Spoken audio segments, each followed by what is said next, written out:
తర్వాత అధికారులైనా ఇవన్నీ రాయబడ్డాయి కదా. మరి ఎట్లా నమ్మేస్తున్నారు కొంతమంది? ఇవే నా స్టేజ్ మీదకి ఎక్కడంతోనే కొంతమంది వాక్యం లేదు, ఏమండి మంచి వాక్కు ప్రత్యక్షత లేదు, మాట్లాడే మాటలు ఇవే. నేను నడుము నొప్పులు, తలనొప్పులు, మోకాళ్ళ నొప్పులు.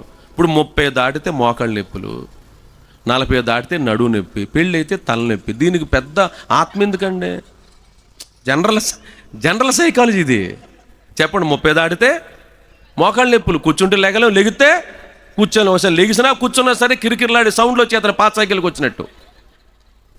తర్వాత 40 దాటితే నడు నొప్పులు, పెళ్ళైతే దీనికి ఆత్మ నన్ను ఎందుకు ప్రదీప్ నాకు దేవుడు చూపిస్తున్నాడు. కొంతమంది తలనొప్పులు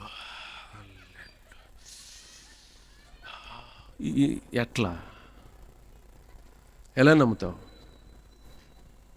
దేవునికి స్తోత్రం కలుగును గాక. కించపరిచని అనుకోబాకండక్క, మిమ్మల్ని అలర్ట్ చేయాలి.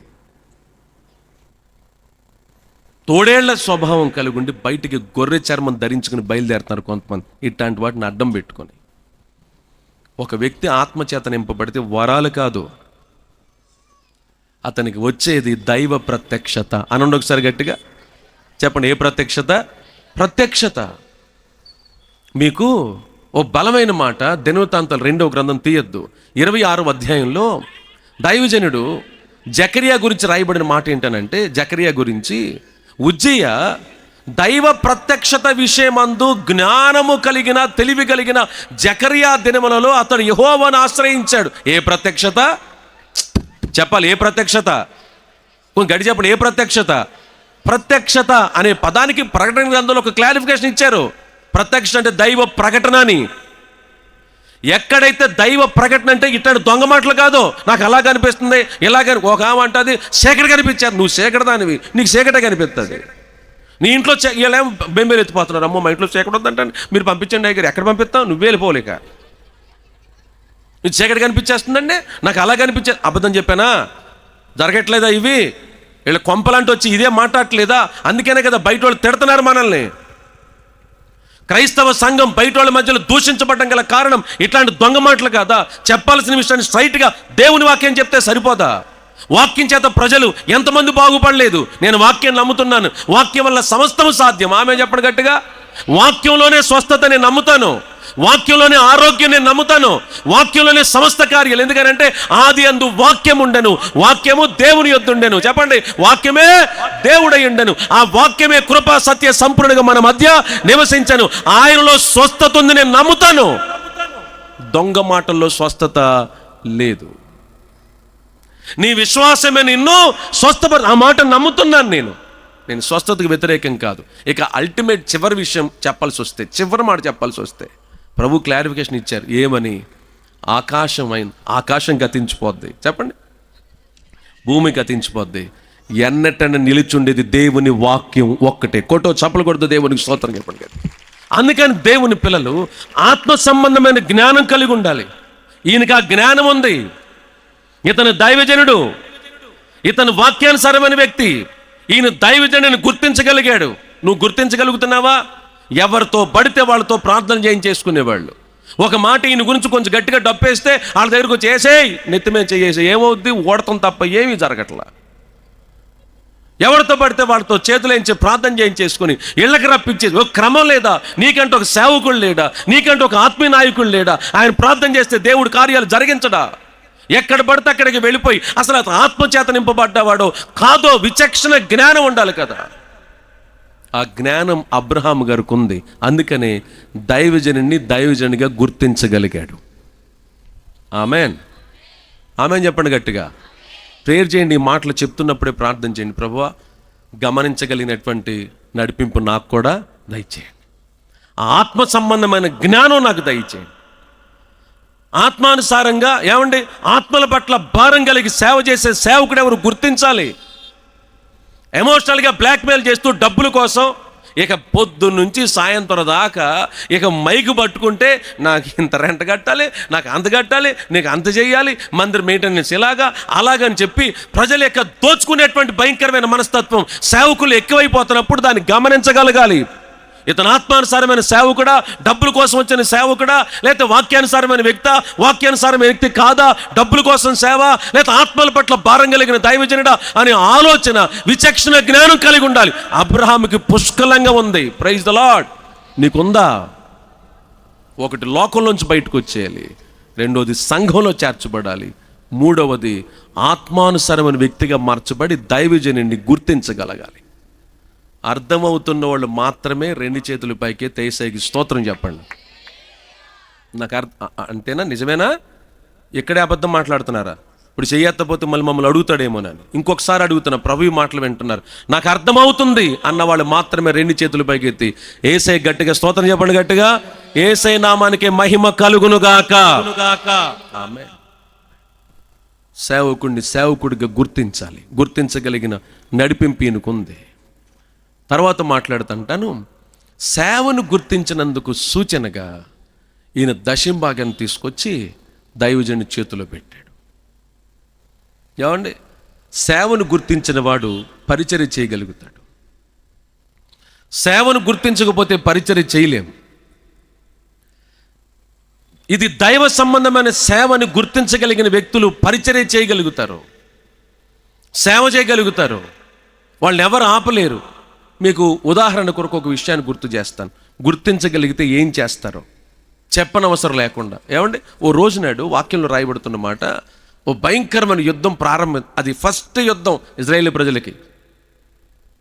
ఒక ఆయన అన్నమాట చెప్తున్నా, ఆయనకు నోరు తిరగదు. అమ్మలక్కలకే ఇజ్రాయేల్ ప్రజలకి పెద్ద యుద్ధం అన్నాడు.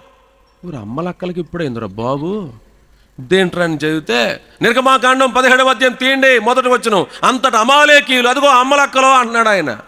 ఎవరినే? అమాలేకీయుల్ని. ఏమండి? అమాలేకీయులకి యుద్ధం, ఇజ్రాయేల్ ప్రజల యుద్ధం జరుగుతున్నప్పుడు దైవజనుడు కొండ మీదకి వెళ్ళి చూస్తున్నాడు, ఎట చేస్తారు ఏంటోనని. ఆ సేవకుడితో పాటు ఇద్దరు వెనకాళ్ళు వెళ్ళారు. వాళ్ళ పేరు చెప్పండి. ఒక ఆయన పేరు అహరోను, ఇంకొక ఆయన పేరు హూరు. ఇద్దరు నిలబడ్డారు. యుద్ధం స్టార్ట్ అయింది. అన్ఎక్స్పెక్టెడ్గా ఓడిపోతుంది అనుకునే టైంలో ఏమండి, దైవజనుడు మోషే గారు 2 చేతులు పైకెత్తి, ప్రభువా నా ప్రజల పట్ల కార్యాన్ని జరిగించని చేతులు పైకెత్తిన వెంటనే ఇజ్రాయేల్ ప్రజలకు జయం వచ్చింది. Praise the lord. ఒక మాటలో చెప్పాలంటే, చేతులు ఎత్తితే జయం, చేతులు దించితే అపజయం. కొంచెం అనండి, చేతులు ఎత్తితే జయం చెప్పండి. చేతులు దించితే అపజయం. ఇది జరిగింది. పెద్ద ఆయన కదా, 100 సంవత్సరాలు దాటిపోయింది. వాక్యంలో రాయబడుతున్నమాట, చేతులు బరువెక్కగా అనండి ఒకసారి. చేతులు బరువెక్కి చేతులు పైకెత్తలేకపోతుంటే ఇద్దరు గబగబ వచ్చేసి ఒక రాయి తీసుకొచ్చి దాని మీద సేవకుడిని కూర్చోబెట్టి వాళ్ళిద్దరు కలిసి, ఒరే బాబు, సేవకుడు చేతులు ఎత్తితేనే మనకేమొస్తుంది, జయం వస్తుంది అని చెప్పి ఇద్దరు చేతులు ఎత్తి పట్టేసుకున్నారు. ఇద్దరు చేతులు పట్టేసుకున్నారు. ఓ ప్రశ్న, నా చేతులు నొప్పొస్తున్నాయి పట్టుకోమని మోషే చెప్పాడా? అదిగో, మీరు చెప్పకపోయినా పర్వాలేదు కానీ అని మాత్రం అనమాకండి. అది చాలా పెద్ద పదం. మరి మీకు తెలియ అన్నీ చెప్పాల్సి వస్తుంది. మీకు ఎంత పెద్ద పదం అని అంటే, మనుషులు మాట్లాడడానికి అవకాశం లేని పరిస్థితుల్లో ఉపయోగించే సౌండ్ అది, శబ్ద తరంగం. చెప్పనది, రాత్రంతా బాగానే ఉన్నాడమ్మా, పొద్దున కూడా మాట్లాడాడమ్మా అన్నప్పుడు ఉపయోగించాలి. మీరు ఎందుకు ఉపయోగిస్తున్నారు ఇప్పుడు ఇక్కడ? ఎందుకు మాట చెప్పచ్చు కదా. ఇప్పుడు మాట్లాడండి. ఏమండి? నోరు తెరిచి మోషే గారు, రే బాబు నా చేతులు నొప్పి వస్తాయి పట్టుకోండి అన్నాడా? అనలేదు. వెంటనే వీళ్ళిద్దరు వచ్చి చేతులు పట్టేసుకున్నారు. సేవను గుర్తిస్తే ఎవరితో చెప్పించుకోవాల్సిన అవసరత లేదు. ఇక్కడ సేవకులు ఒక ఆవిడ నిలబడి ఇద్దరు కలిసి భార్య భర్తలు సేవ చేస్తున్నారే. ఈ పరిచర్య అంతా చేయడానికి మీరు సేవను గుర్తించగలిగారా? ఇంత పెద్ద పరిచర్య జరుగుతున్నప్పుడు నేను ఒక అతన్ని గణపరచాలని కాదు కానీ, ఊటినో జ్యోతన్న నిలబడి ఒకసారి. తను నాకు ఏ రక్త సంబంధం లేదు. ఏమండి? ఆయనకి ఎవరితోనూ రక్త సంబంధం లేదు. ఆయన ఒక డిఫరెంట్ ప్యాటర్న్. కానీ ప్రపంచంలో ఉన్న ఏ వ్యక్తికి తెలియకుండా అనేక మంది సేవకులకి ఆ నిలబడినాడు చూడండి, అనేక మంది సేవకులకి ఆయన కష్టార్జితంలోంచి ఉన్నతమైనటువంటి కానుకలు ఇచ్చి ఎక్కడా చెప్పనివ్వడం. నాకు తెలుసు ఆ విషయం. నిజం. పెద్ద కోటీశ్వరుడు కాదు అన్న. కూర్చో అన్న, థ్యాంక్ యూ. కోటీశ్వరుడేం కాదు. ఆయనకు ఉన్న దాంట్లోంచి మరి లైవ్ వెళుతుంది, మళ్ళీ ఏమనుకుంటారు ఏంటో తెలియదు. ఆయన వాడే బండి ఒకటి ఇచ్చేసాడు ఒకరికి తీసుకెళ్ళి, మనం వాడుకో, దేవుని పరిచర్య చేయి, చాలా చాలా దూర ప్రాంతాల్లో సేవ చేస్తున్నావు, ఇది ఉంచని చెప్పి జస్ట్ కొన్ని రోజులు అయి ఉండొచ్చు, తీసుకెళ్ళి ఒక బండి అక్కడ పెట్టేసి వచ్చేసాడు అంతే. మాట లేదు, మంచి లేదు. అలాగే ఎంతోమంది సేవకులకి సేవ పరిచర్య చేయడానికి నీకేం ఎక్కువ ఉందా, కొన్ని కోటీశ్వరుడువా ఏంటనంటే దేవుడిచ్చిన దాన్ని దేవుని కొరకు ఎవడు చెప్పవసరం లేదు. సేవను గుర్తిస్తే ఎవ్వరు చెప్పాల్సిన అవసరత లేదు. మరి నువ్వు గుర్తించగలిగావు ఇక్కడ జరుగుతున్న పరిచర్యని? కొంతమంది అంటున్నారు ఈ మధ్యన, నాకు చెప్పలేదండి, అక్క ఫోన్ చేయలేదండి, అచ్చెన్నారెడ్డి గారు ఫోన్ చేయలేదండి, ఫోన్ చేస్తే వచ్చేద్దామండి, అయినా ఈ మధ్యన మాకు చేయట్లేదండి. వాళ్ళకి బాగా చేస్తున్నారు. ఈవిడ తెగ పూసేసుకుంటున్నారండి ఈ మధ్యన. మనకు అసలు ఒక్క మాట కూడా చెప్పట్లేదు. ఏం చెప్పాలక్క, అన్నీ చెప్తేనే చేస్తున్నావా? చెలోక్తికి మాట చెప్తాను, 10:12. ఇప్పుడు టైంగా జనరల్గా చెప్తున్నా, 5 నిమిషాలు తక్కువ 12, 3 నిమిషాలు తక్కువ 12, 1 నిమిషం తక్కువ 12కి వెళ్ళిపోయి ఆడు పిలవపోయినా surprise, happy birthday to you. ఏడు చెప్తే వెళ్ళేవారు నువ్వు అసలు? Happy birthday YouTube. Oh my god, అసలు ఎలా నా బర్త్డే అని ఎలా నీకు? మళ్ళీ ఓ గిఫ్ట్, ఇదేంటి ఇది గిఫ్ట్ లాగానే ఉంది, ఓ గిఫ్ట్, ఇది నీకు ఇష్టం. ఏది డైరీ మిల్క్? నీకు ఓవర్ యాక్షన్ కాకపోతే నీకు ఎట్లా? మై గాడ్, నీకు ఎలా? ఈడంటనే నీ మనసు నాకు తెలియదా, నా మనసు అంతా నువ్వే, ఈడు ఒళ్ళంతా రాసుకోండి. నేను అంటలా, మీరు అన్నారు. సర్ప్రైజులు కొంపలు అమ్మకుండా సర్ప్రైజు, నానకుండా సర్ప్రైజ్. వాళ్ళు పుట్టినరోజు ఎప్పుడో కూడా తెలియదు నీకు. ఊళ్ళో మొత్తం అందరు పుట్టినరోజు సేకరించుకుని కరెక్ట్గా ఏదో దేవరోడు వెళ్ళినట్టు, ఏమంటే వెళ్తారు చూడండి, వాళ్ళు ఇంటికి వెళ్ళి ఎదురుగా దెయ్యాల నుంచి ఉన్నట్టు, happy birthday surprise, oh my god, hallelujah, come on glory. సర్ప్రైజ్లే ఆడి కొంపకి ఈడి కొంపకి వెళ్ళి అవి చెప్పవసరం లేదా? అబద్ధం చెప్పానండి నేను? అమ్మకుందా? అమ్మకు ఒకటే సర్ప్రైజ్ ఎప్పుడు చూసినా, వీడు ఫెయిల్ అయ్యాడని. అమ్మకు ఒకటే, నాన్నకు ఒకటే సర్ప్రైజ్ ఎప్పుడు చూసినా, ఫీజులు కట్టాలని. ఇది తప్ప పెద్దగా సర్ప్రైజులు ఏమీ ఉండవు. వాళ్ళింటికి వీళ్ళింటికి వెళ్ళమంటే ఎన్ని సర్ప్రైజులు, ఒక్కొక్కరి ఇంటికి వెళ్ళి సిగ్గు శరం లేకపోతే సరే అని అందాం అనిపిస్తుంది. నేను అనలేకపోతున్నాను. అనకూడదు కదండి, పద్ధతి కాదు. నేనెంత, నా బతికెంత, నా వయసు ఎంత, ఎవరు అంటున్నారు అనేసారని? ఇప్పుడు అంత అవసరమా? ఏమండి, కొంతమంది ఎంత అందరు ఊళ్ళందరికి సర్ప్రైజా? అప్పుడు ఎవరు చెప్పవసరం లేదా? అందరికి వెళ్ళిపోతావా? సేవ దగ్గరికి వచ్చేసరికి వెళ్ళి చెప్పాలా? నీకు పరిచర్య దగ్గరికి వచ్చేసరికి చెప్పాలా? ఏమంటే ప్రాంతం కానీ ఒక ఆవిడ ఈ ప్రాంతానికి వచ్చి నడుం కట్టుకుని ఈ ప్రజల కొరకు సేవా పరిచర్య చేయడానికి నిలబడినప్పుడు నీకు చెప్పాలా? ఫోన్ చేయలేదు నాకు. ఈ మధ్యన ఇంకో మాట వింటున్నావు, వాళ్ళు ఏంటండి అసలు, సీబుక్ ఏంటండి, మేమేంటండి సీబుక్ ఏంటండి,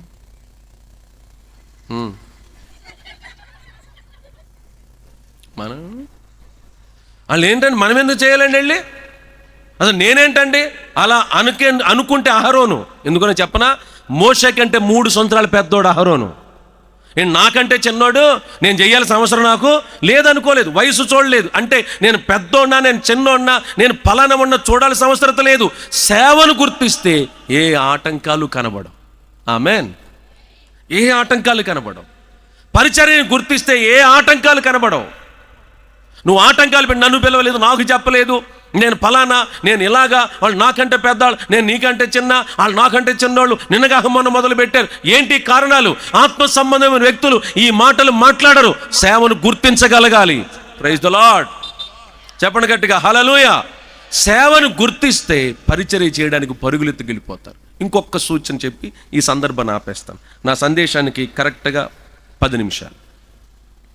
ఓ రోజున ఒక ఆయన భుజం మీద, ఆయన ఎప్పుడు చూసినా దుప్పట మీదే ఉంటుంది, వెళ్ళిపోతున్నాడు. రోడ్డు అంటే పెడుతుంటే ఒక అతను చాలా విస్తారమైన పని చేస్తున్నాడు పొలంలో. 2 ఎడ్లను పెట్టుకుని అరకను దున్నిచ్చేస్తున్నాడు. అతని దగ్గరికి వెళ్ళి ఏమీ మాట్లాడకుండా తన పైన దుప్పటేస్తాడు అంతే. దుప్పటేసుకున్న వెంటనే వాళ్ళ అమ్మా నాన్న దగ్గరికి వెళ్ళి, అమ్మా నేను సేవకి వెళ్ళిపోతున్నా. రే బాబు, గిల్గాల్లో శిష్యులు ఉన్నారా, బేతేలో శిష్యులు ఉన్నారా, జెరికోలో శిష్యులు ఉన్నారా, జోర్దాన్లో శిష్యులు ఉన్నారా, నువ్వు దేనికి రంటే లేదమ్మా, ఆయన దుప్పటేశాడంటే నన్ను తన తర్వాత సేవ అంతా నాదే, నాకు అర్థమైపోతుంది, వెళ్ళిపోతానని చెప్పి ఆయన దున్నుతున్నటువంటి అరక దున్నుతున్న ఎద్దులు తీసుకొచ్చి అక్కడే వధించి వచ్చేళ్ళందరికి పెట్టేసి అమ్మా నాన్న దగ్గర సెలవు పుట్టుకుని సేవకు వచ్చేసాడు. ఎవరైనా కొంచెం చెప్పండి, నేను ఎట్ట అరుస్తున్నా మీరు ఎట్ట మాట్లాడుతున్నా చెప్పండి. ఎవరైనా ఎలీషా, నేను అడుగుతున్నాను, సేవకు రమ్మని ఏలియా చెప్పాడా? ఎలీషా గుర్తించాడు ఈయన దైవజనుడని, ఈయన సేవకుడని గుర్తించాడు. నువ్వు గుర్తిస్తున్నావా దైవజనుడని? సేవను గుర్తించగలుగుతున్నావా? ఇది సేవర బాబు, నేను చెయ్యాలని, పరిచర్య చేయాలని. ఇక్కడ అంతమంది సంఘం లేదు, విస్తారమైన 100 మంది సంఘం లేదు. మనమే దేవుని పక్షం నిలబడి ఈ పరిచర్య బాధ్యతను మీదేసుకుని దేవుని పరిచర్య చేయాలనే ఆలోచన నీకు ఎప్పుడొస్తుంది? దేవుని రాజ్యం కట్టబడ్డం కొరకు ఈ ప్రయత్నాలు చేయాలి, సేవకుని పక్షం నిలబడాలి, మనం పరిచర్య ఆలోచన ఎప్పుడొస్తుంది? ఊరోళ్ళు పనులు చేయడానికి, ఆ పనులు చేయడానికి, ఈ పనులు చేయడానికి అసలు ఎవడు చెప్పకపోయినా ఎవరిని జనాలు కట్టుకుని మీదేసుకుని వెళ్ళిపోతారు కొంతమంది రోడ్ల మీదకి. దేవుని పని, దేవుని రాజ్యానికి సంబంధించిన పని చేయడానికి నీకు మనసు రావట్లేదంటే నువ్వు సేవను ఇంకా గుర్తించని గుడ్డుతనం ఈ లోపల ఉండిపోయింది. కోరుకుందాం యేసుక్రీస్తున్నాం పేరిట మన మనోనేత్రాలు తెరవబడి సేవకుడిని, సేవను గుర్తించగలిగిన కార్యాన్ని ప్రభువే నడిపించునుగాక. ఆమేన్. చివరి మాట చెప్పి ఆపేస్తాను. 15వ అధ్యాయం 1వ వచనం. ఇవి జరిగిన తర్వాత యెహోవా వాక్యము అబ్రామునకు, చాలు తలలు పైకెత్తండి, తలలు పైకెత్తండి. ఇంకొక మాట, ఇది కాకుండా మీరు ఏమనుకోకపోతే చెప్తా. నిన్న రాత్రి ముగింపు ఏ టైం అయింది? ఏం చెప్తే ఏమవుద్దని ఆలోచిస్తున్నారు. 11 అక్కడతో ఆపేసావు. 11 దాటిందా? 11 దాటలేదా? 11 పావు అయిందా? నువ్వు యథార్థపరాలు. వీళ్ళు తొందరగా ముగించాలని 11 అంటున్నారు, ఇంకొక 11 అంటుంది. నువ్వు ఒక్కదాని యథార్థ. ప్రభు నేను దీవించును గాక. ఏమండి, నేను కూడా చాలా త్వరగా వెళ్ళాలి. ఈరోజు జ్యోతిరాజ్ అయ్యగారుల చర్చిలో హోలేట్ ఆరాధనలో యూత్ హోలేట్ ఆరాధన పెట్టారు, అక్కడ వాక్యం చెప్పాలా. సో నేను కూడా తొందరగా మూవ్ అవ్వాలి. ఒక్క మాట, 18వ అధ్యాయం 1వ వచనం, 19వ అధ్యాయం 1వ వచనం. మరియు మమ్మరే దగ్గరనున్న సింధూరు వనంలో అబ్రహాము ఎండవేళ, చాలు గుడారపు ద్వారం ముందు, 19 1వ వచనం. ఆ సాయంకాలం మందు ఆ ఇద్దరు దేవదూతలు సొదొమ చేరినప్పటికీ లోతు సొదొమ గవిని యొద్ద, చాలు మీకు ఇద్దరు అర్థమైపోండాలి ఈ పాటకి. అబ్రహాము గారేమో గుడారపు ద్వారం దగ్గర, హలో, లోతు గారేమో చెప్పండి గవిని ద్వారం దగ్గర. ఈజీగా మీరు ఇంకా పెద్దగా చెప్పాల్సిన అవసరం లేదు. ఆత్మ సంబంధమైన వ్యక్తి గుడారానికి సమీపంగా ఉన్నాడు. యెహోవా నీ గుడారములో అతిథిగా నివసించదగిన వాడు, దేవుని మందిరపు సమీపంగా, మందిరానికి సమీపంగా, దేవుని మందిరానికి సమీపంగా. మీరు ఏ మందిరాల నుంచి వచ్చినా సరే, మీకు అందరికి సేవకునికి మాటకి జ్ఞాపకం చేస్తున్నాను, ప్రతి ఆదివారం తూచా తప్పకుండా మందిరానికి వెళుతున్నారంటే కొంతమంది అప్పుడే దినాలు, ఆదివారమే దినం కోటం, ఆదివారమే ఏమంటారండి పెళ్లి చూపులు, ఆదివారమే ఏమంటే ఇంకొక పురుడు కార్యక్రమాలు, ఆదివారమే ఊళ్ళో కార్యక్రమాలు అన్నీ పెట్టుకున్నది ఆదివారమే. వీళ్ళకి మందిరానికి ప్రాముఖ్యత ఉండదు. ఒక రోజు నాడు దైవజనుడు, మీరు ఎప్పుడైనా దావీదు గారిని అడుగుతుండానా నీ కోరికేంటి, నీ చిరకాల కోరికేంటి? ఈ పాటకి అర్థమైపోవాలి, చిరకాలం అన్నాను కాబట్టి. నీ చిరకాల కోరిక చెప్పక, నీ చిరకాల కోరిక ఏంటంటే ఏం చెప్తాడు ఆయన? చిరకాలం యెహోవా మందిరంలో నేను, చిరకాలమైన కోరిక. బాబు ఎవరు నువ్వెవరివే? రాజు. రాజుగారికి ఏం కోరిక ఉండాలి? నేను ఇంకా పెద్ద రాజ్యం కట్టుకోవాలి, దావీదు పురం కట్టుకోవాలి, నేను గొప్పవాడిని అవ్వాలి, నా ఖజానా డబ్బులు దాచుకో. సరే ఇంకొకసారి కొంచెం ముందుకు వెళదాం. 52వ అధ్యాయం తీనవసరం లేదు కానీ 8వ వచనంలో మాట్లాడుతూ అంటారు ఆయన, నేనైతే యెహోవా మందిరములో, చెప్పండి ఎలా ఉంటాను? పచ్చని, మాట్లాడరేంటండి, పచ్చని ఒలివ మొక్క వలె. ఎలా ఉంటాను ఈయన? పచ్చని ఒలివ మొక్క. ఈయన ఎవరైనా అంటాను రాజు అని చెప్ప. ఈయన ఎవరైనా మందిరంలో ఎలా ఉండాలి? రాజుగానే. చెప్పండి, రాజుగానే ఉండాలిగా. మరి ఈయన ఎక్కడికి వచ్చి అంటాడు, నా మందిరం బయటే నా రాజరికం, మందిరం బయట నేను రాజునవ్వచ్చు, మందిరం బయట గొప్ప ఉండవచ్చు, కానీ మందిరంలోకి వస్తే నేను కేవలం పచ్చని ఒలివ మొక్కను మాత్రమే. ఒలివ మొక్క ఏం చేస్తుంది? నిర్గమాకాండం 27వ అధ్యాయం ఒకసారి ఒక్క మాట అది చదివేద్దాం. ఒలీవ మొక్కకున్న గుణాన్ని గురించి అక్కడ రాస్తూ దైవజనుడు ఒక అద్భుతమైన మాటను జ్ఞాపకం చేస్తూ అన్నాడు. ఏమండి 27వ అధ్యాయం 20 వచనం చదవండి ఒకసారి ఎవరైనా. అక్క మరియు దీపము చక్కగా చదవండి. దీపము నిత్యము వెలుగుచుండినట్లు ప్రదీపమునకు దంచి తీసిన అచ్చము ఒలీవ నూనె తేవాలి. దీపము నిత్యము వెలగాలంటే ఒలీవ నూనె కావాలి. మీకు అర్థం అవ్వాలి, ఈయన ఏం కోరుకుంటున్నాడు? నేను నిత్యము మందిరంలో వెలగాలి అన్నదే ఈ ఒలీవ మొక్కుకున్న గుణం. నిత్యము మందిరంలో వెలగాలి అనండి ఒకసారి గట్టిగా. నిత్యం అనండి ఒకసారి గట్టిగా. ఎక్కడ వెలగాలి? మందిరంలో వెలగాలి. ఒలీవ మొక్కుకున్న గుణం ఇది. మనమేంటి, మన క్యాడర్ చెప్పుకుంటున్నాం. మందిరానికి వచ్చి నేనేంటో తెలుసా, నేనెవరో తెలుసా? ఇప్పుడు వాళ్ళు చెప్పకపోతే పక్కన చెప్పరా, నేనెవరో చెప్పు. అన్న సంగతి తెలుసా? అన్నెవరండి?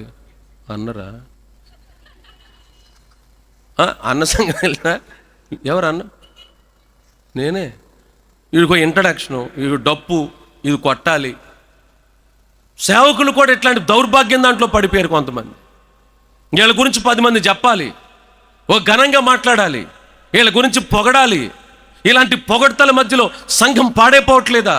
కొంతమంది క్యాడర్ రాజు, ఓ ఘనమైన రాజు, పైపెచ్చు వాక్యాన్ని ఎరిగిన వాడు, అద్భుతమైన కీర్తనలు రచించిన వాడు, అద్భుతమైనటువంటి యుద్ధ శూరుడు, ఇవేమి పెట్టట్ల ట్యాగ్ లైన్ అయినా నేనైతే దేవుని మందిరంలో నిత్యము వెలిగే పచ్చని ఒలీవ మొక్కలాగా ఉండాలి. స్తోత్రం చెప్పండి గట్టిగా.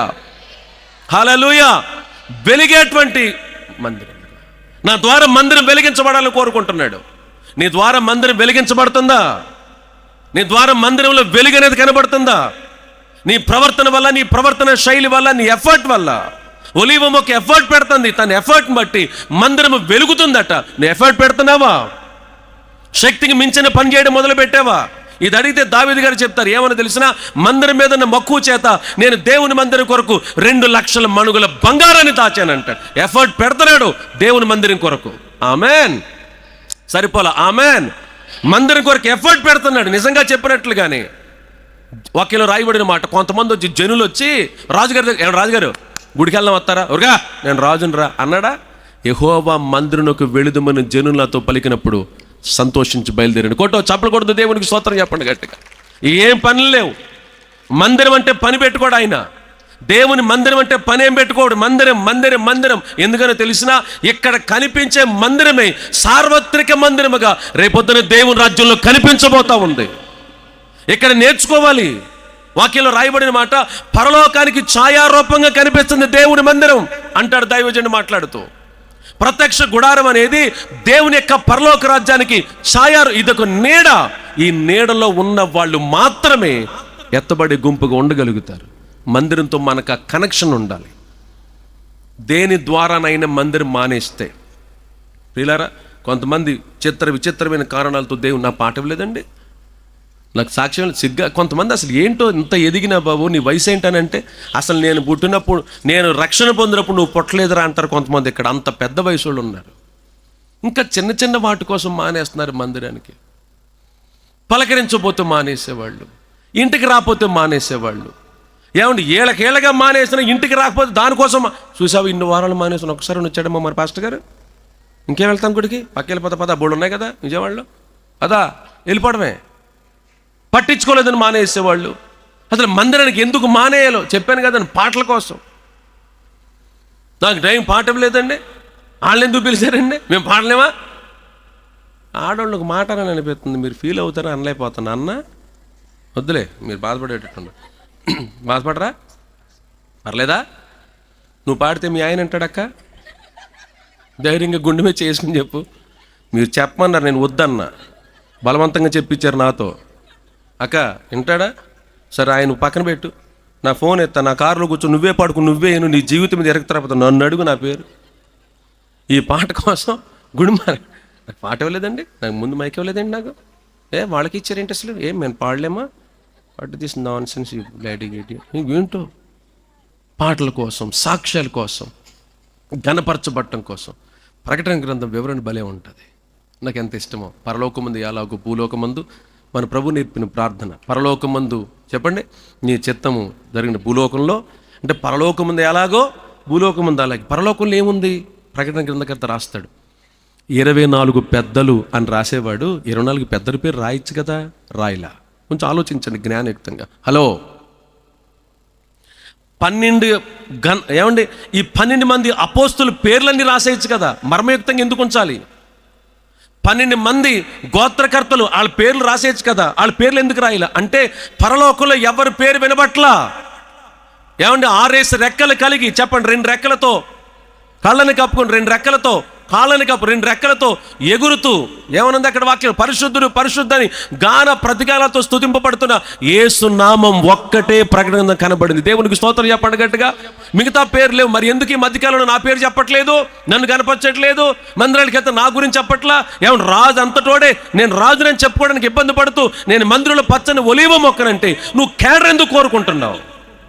ఘనతను ఎందుకు కోరుకుంటున్నావు? నా గురించి ఎందుకు చెప్పలేదంటావు?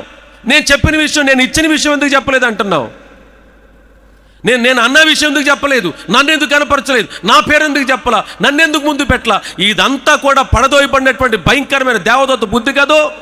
ఆ స్థలం ఉండాలి, నేను అక్కడికి వెళ్ళిపోవాలి, దేవుని దగ్గరికి వెళ్ళిపోవాలని దేవుని మహిమనంతా తీసేసుకునే వ్యక్తులు ఉన్న గుణం లూసిఫర్ గుణం. అది దేవుడు ఒక్కడే హెచ్చింపబడును గాక.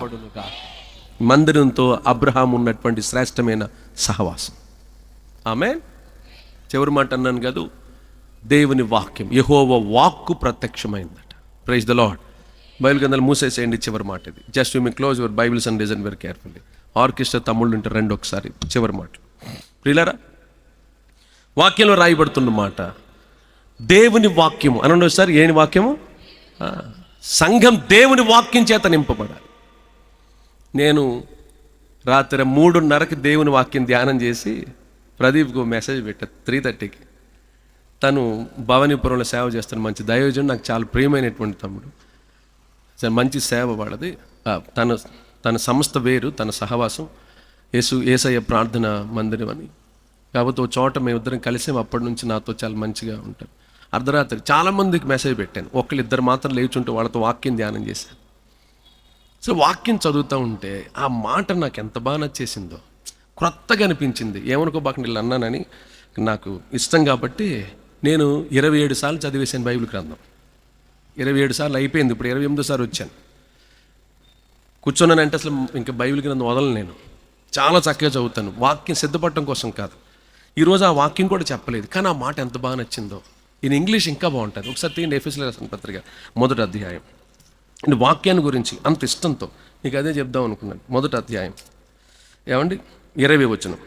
ఆయన ఆ బలాతిశయము చేత క్రీస్తును మృతుల్లో నుండి లేపి సమస్తమైన ఆధిపత్యము కంటెను, అధికారము కంటెను, శక్తి కంటెను, ప్రభుత్వము కంటెను, ఈ యుగమునందు మాత్రమే కాక రాబో యుగమందును పేరు పొందిన ప్రతి నామము కంటెను ఎంతో హెచ్చుగా పరలోకమునందు ఆయనను తన కుడిపార్శ్వమున కూర్చున్న పెట్టుకొని ఉన్నాడు. మరియు సమస్తమును ఆయన పాదముల క్రింద ఉంచి సమస్తము పైన సంఘమునకు ఆయనను శిరస్సుగా నియమించెను.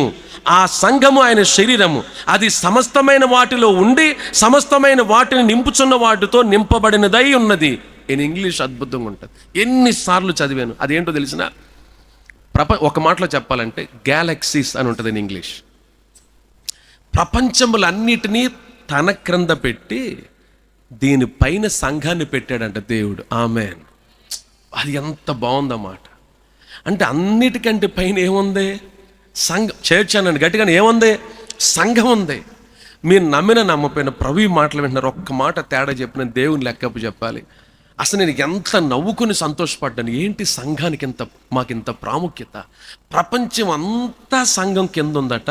సంఘానికేమో శిరస్సు ఆయనట, ఆయన కింద మన కింద సమస్తం. Praise the lord. అసలు ఎంత ఇంగ్లీష్లో చదివితే ఎంత బాగా అనిపించిందో. అన్నిటికంటే సమస్తము కంటే ఇన్ ఇంగ్లీష్ బలి గ్యాలక్సీస్ అని ఉంది. ఏమంటే ప్రపంచములన్నిటికంటే, గ్రహములన్నిటికంటే, ప్రపంచం అంతటికంటే ఆయన ఒక్కడే గొప్పోడు. మిగతావన్నీ కూడా ఆయన క్రింద ఉన్నాయి. ఆ దీని పైన సంఘం ఉంది, సంఘం పైన క్రీస్తు ఉన్నాడు. మన పైన క్రీస్తు, మన క్రింద ప్రపంచం అంతా ఉంది. ప్రభువా, మమ్మల్ని ఎంత ఘనపరిచావు నాయన, ఎంత ఘనత, సంఘానికి ఎంత ఘనత. పైపెచ్చు భలే ఉంటుంది ఆ మాట, ఇంకెన్నిసార్లు చదివినా సరిపోవట్లేదు. అది సమస్తమైన వాటిలో ఉండి సమస్తమైన వాటిని నింపుచున్న వాటితో నిండినదై ఉంది. సంఘంలట సమస్తాన్ని నింపే దేవునితో సంఘమంతా నింపబడిపోయిందట. దేవుని మాటలు చదివితే ఎంత సంతోషం, దేవుని మాటలున్న జయం ఎంత గొప్పది. వెంపర్లాడబాకండి స్వస్థతల కోసం. 2 మేజర్ ఇచ్చి పట్టుకుంటాం, ముగించేద్దాం. ఒక కీబోర్డ్ ఒకటి చాలు, జస్ట్ 1 minute. వాటి కోసం పరుగులు ఎత్తబాకండి. దేవుని వాక్యం ప్రతిరోజు ఏం మాట్లాడుతుందో చూడండి. దేవుని వాక్యం చేత మనిషి బ్రతికించేటువంటి దేవుని వాక్యం చేత నింపబడ్డానికి ప్రయత్నం చేయండి. వాక్యమే సమస్తానికి ఆధారం, వాక్యమే. క్రైస్తవులు ఎట్లాంటి, నేను ఇంతకుముందు చెప్పాను కదా, అట్లాంటి ఎమోషనల్ బ్లాక్మెయిల్ చేసే భయంకరమైన స్థితుల నుంచి బయటకు వచ్చేసేయాల. ఆమేన్. వచ్చేయాలి బయటికి మనం. ఇవి ఆరోగ్యం, లేకపోతే ఆస్తి, లేకపోతే అంతస్తు, సవాలు విసిరి చెప్తాను. 21 సంవత్సరాలు నా సేవ పరిచర్య 2004లో స్టార్ట్ చేశాను. 2024 20 సంవత్సరాలు దాటి 21వ సంవత్సరంలోకి వచ్చాను నేను. ధనరాజు గారి నుంచి ఒకసారి, ఆయన ఆగిరిపల్లి నుంచి వచ్చాడు. చెప్పోసారి పెద్దవుటిపల్లి నుంచి వచ్చాడు. నాకు ఫోన్ చేసి, అన్నా నీకెంతన్నా అన్నాడు. నీకెంతన్నా, ఫోన్ పెట్టి చాలు కానీ.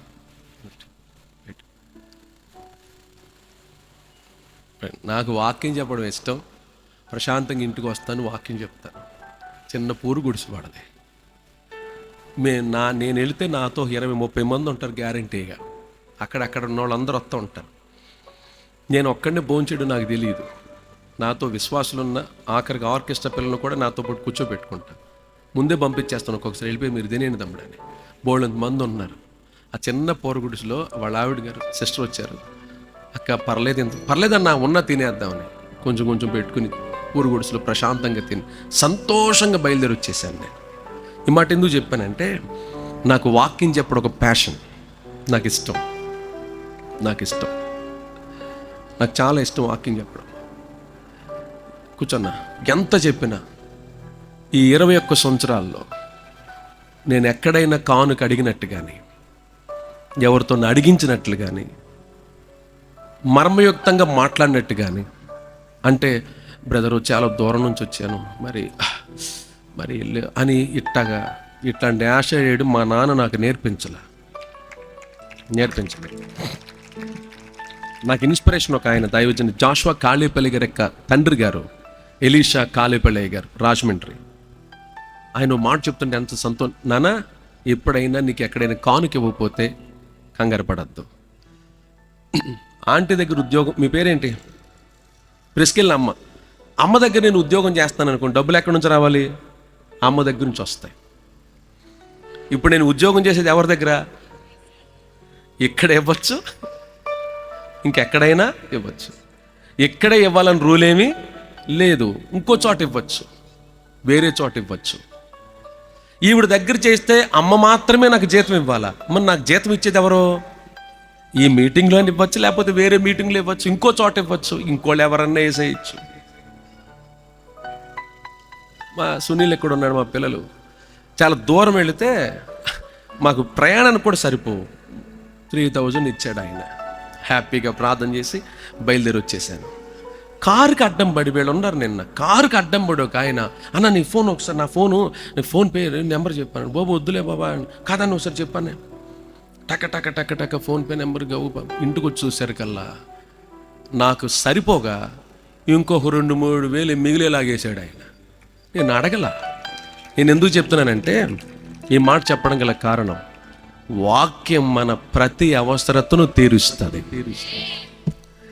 నాకు అసలు ఆ 119వ కీర్తనల మాట ఎంత ఇష్టమో. నీ ధర్మోపదేశము, అది చెప్తుంటే నేను తట్టుకోలేకపోతానేమో. నీ ధర్మోపదేశం అన్నీ ఇచ్చేస్తుంది అంటాడు. సమస్తము సమకూర్చేస్తుంది. మన అవసరతలు ఏంటో వాక్యానికి తెలుసు. కాబట్టి విశ్వాసులు దయచేసి వాక్యం మీదే ఆధారపడండి. వ్యక్తుల మీద వద్దు, వరాల మీద వద్దు, మనుషుల మీద వద్దు, ప్రజల మీద వద్దు, ఇప్పుడు జరుగుతున్న పరిస్థితుల మీద కాదు. ఇప్పుడు జరుగుతున్న పరిస్థితులు మీరు ఇంటికెళ్ళి చూసేసరికల్లా, ఒకవేళ చూస్తే మీ విశ్వాసం పాడైపోయే పరిస్థితులు కొన్ని జరగచ్చు. మన విశ్వాసం పాడు చేయడానికి శత్రువు ఏ మార్గం గుండనైనా మన మీద దాడి చేయడం, నేను మరలా చెప్తున్న ప్రవచనాత్మకంగా అనుకోండి. ఇప్పుడు ప్రజెంట్ జరుగుతున్న పరిస్థితులు మన విశ్వాసాన్ని పాడు చేసేటువంటి కొన్ని విధాలుగా చూపించవచ్చు. ఒకవేళ అవి ఏం జరిగినా సరే ఎవరిని కదపకుండా స్థిరపరచగలిగిన వాక్కు అనే దాని మీద మనం స్థిరపరచబడాలి. ఇసుక మీద కాదు కట్టుకునేది, పునాది మీద కట్టుకుందాం. వాక్యం అనే పునాది మీద కట్టుకుంటే మనల్ని ఎవ్వరు కదపలేరు. వాక్యం అనే పునాది మీద యోబు కట్టుకున్నాడు కాబట్టి ఓ పక్కన పిల్లలు శవాలు చంద్రమై పడిపోయి ఎదురుగా కనిపిస్తున్నా, ఇంకో పక్క ఆస్తి నాశనం అయిపోయినా, మరో పక్కన సమస్తం కోల్పోయినా, ఇంకో పక్కన చెల్లెపెంకలు తీసుకుని ఏమంటే శరీరాన్ని గోక్కునే పరిస్థితికి వచ్చిన, తనను బాగా ఇష్టపడేటువంటి భార్య అందరూ వదిలేసిన ఆమె మాత్రం వదిలిపెట్టకుండా ఆయనతో పాటే ఉండి అవిశ్వాసపు మాట ఒక్క మాట మాట్లాడినా ఆయన ఏమంటాడు తెలిసిన? యెహోవా ఇచ్చెను, యెహోవా తీసుకొనును, యెహోవా నామమునకే సమస్త మహిమ ఘనత ప్రభావాలు కలుగునుగాక అని చెప్పగలిగింది వాక్యం మీద స్థిరపడ్డాడు. ఆమేన్. చెప్పండి కదా, దేని మీద స్థిరపడ్డాడు? అందుకని అంటాడు కదా, నా విమోచకుడు. అక్క మీరు మాట్లాడలే, చెప్పండి, నా విమోచకుడు ఎప్పుడు చెప్తున్నాడు? పిల్లలు చావు, స్నేహితులు ఇష్టానుసారంగా మాట్లాడుతూ, భార్య అవిశ్వాసపు మాట, ఆరోగ్యం పాడైపోయి సమస్తం కోల్పోతే నా విమోచకుడు సజీవుడు అంటున్నాడు. ఈ విశ్వాసం మీద కట్టబడ్డాం, ఈ విశ్వాసం మీద నిలబడదాం. మిగతాయి ఉండొచ్చు, చెప్పండి, కొన్ని పోవచ్చు. ఒకవేళ జరగచ్చు, భయంకరమైన దాడి జరగచ్చు. విశ్వాసాన్ని క్రైస్తవి లేకపోతే విశ్వాసాన్ని పోగొట్టే భయంకరమైన కార్యాలు ఇళ్లలో జరగచ్చు, సోషల్ మీడియాలో వినొచ్చు, భయంకరమైన పరిస్థితులు జరగచ్చు. ఏమి జరిగినా సరే మనల్ని స్థిరపరిచేది ఇదిగో ఇలాంటి ఇసుక లాంటి వరాల మీద, ఇసుక లాంటి మనుషుల మీద ఆధారపడితే విశ్వాసం పాడైపోతే, వాక్యం మీద కట్టబడితేనే మనం స్థిరపరచబడగలుగుతాం. వాక్యం మీద కట్టుకుందాం. అక్క మరలా చెప్తున్నా, వాక్యం మీద కట్టుకుందాం. వాక్యమే మనకు దిక్సూచి, వాక్యమే మనకు ఆధారం, వాక్యమే. ఆమేన్. సరిపోలే, ఆమేన్. అబ్రహాం గారు వాక్యం మీద కట్టుకున్నాడు. అందుకనే దేవుని వాక్యం ఏం చెప్పినా చేసేస్తాడు. నాకు ఎంత సంతోషం ఈ మాట చెప్పడం. జస్ట్ 1 మాట, 1 మినిట్.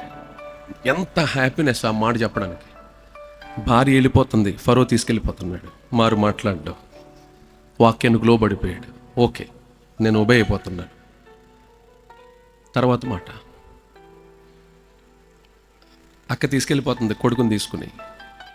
హాగరు, దేవుడు వచ్చి నువ్వు ఆమెను మాత్రం ఆపద్దు, కాదు ప్రభు, ఎవరు నోర్మే పంపించేయి.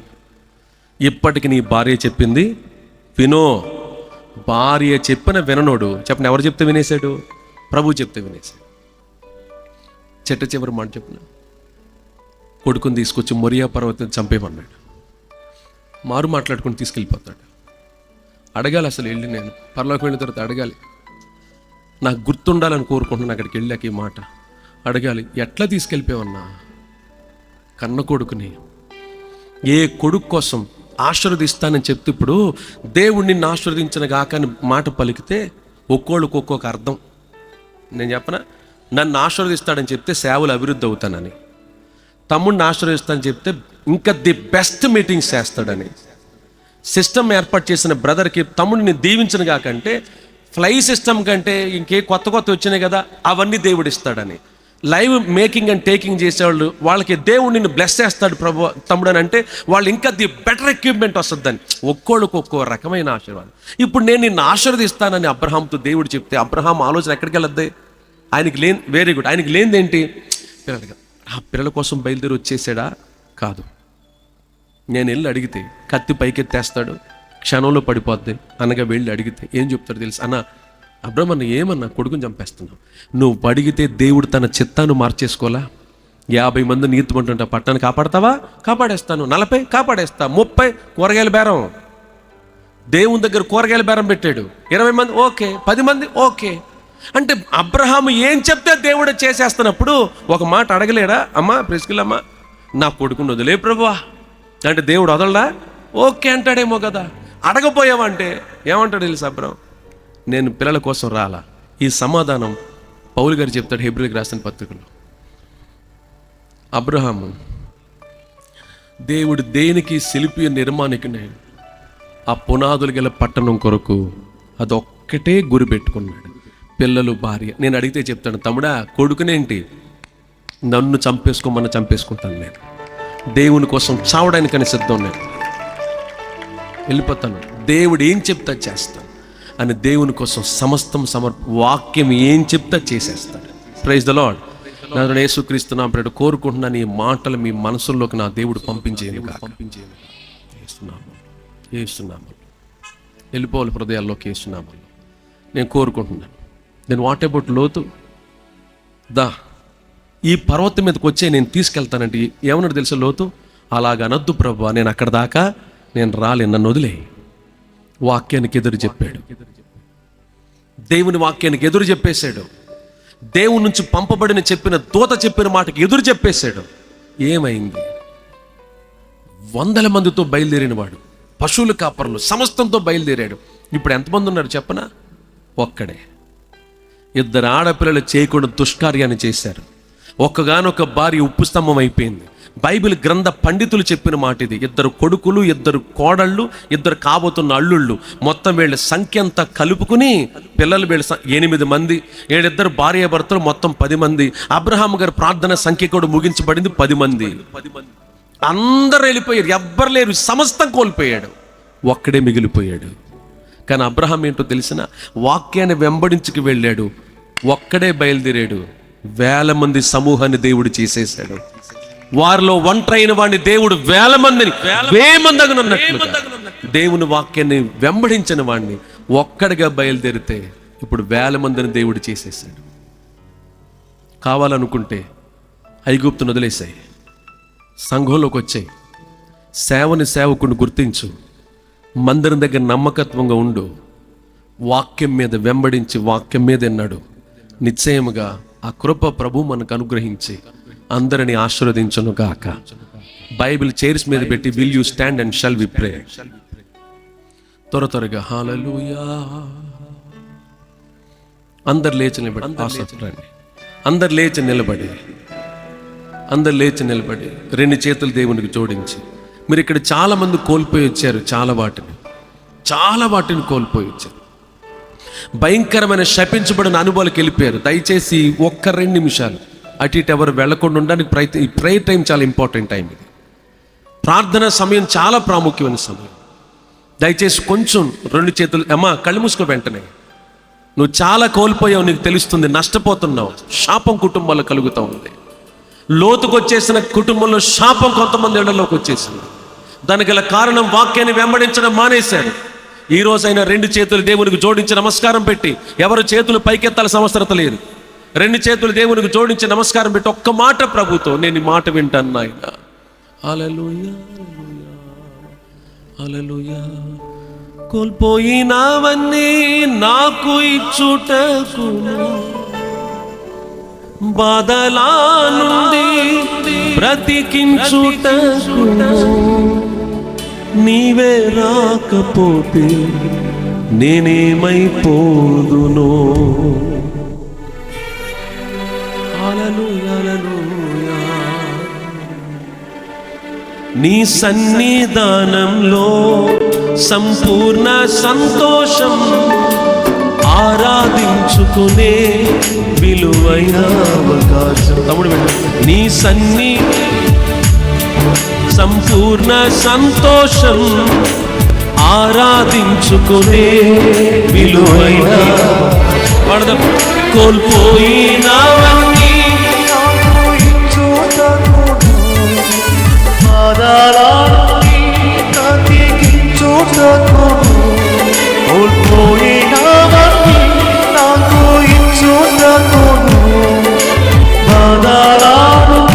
బ్రతికించుటకును, నీవే రాకపోతే నేనేమైపోదునో. యేసయ్యా, నీవే రాకపోతే నేనేమైపోదునో. నేనుండాలేనయ్యా, నే బ్రతుకాలేనయ్యా, నేనుండాలేనయ్యా, నే బ్రతుకాలయ్యా నీవే లేకుండా